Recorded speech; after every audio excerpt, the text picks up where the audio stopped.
ને એક તો રાકેશનો ફોન કરું કે જમવામાં શું બનાવવાનું છે.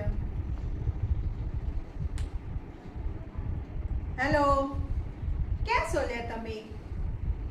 ભાઈબંધ ના ઘેર? સારું, પણ શું બનાવીશું જમવાનું? એ તો દરરોજ ઉઠીને સાંજે શું બનાવવાનું? હા, આજ તો ઢોસા બનાવીએ. બહુ ટાઈમ થયો, કેટલો ટાઈમ થયો ઢોસા ખાધી. બહુ ઈચ્છા થઈ છે ખાવાની. બોલ. હા ઢોસા?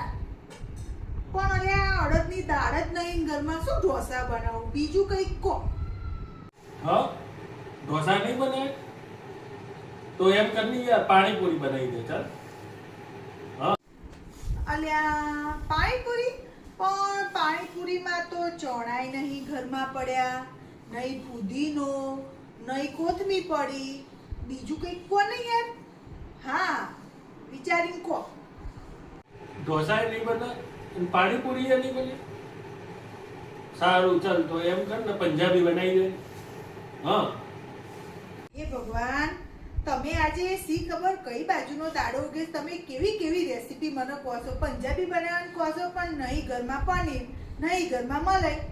મને કોણ લાવી દે આ બધું? હા, તારે મેં 3 વસ્તુ કીધી. બોલ.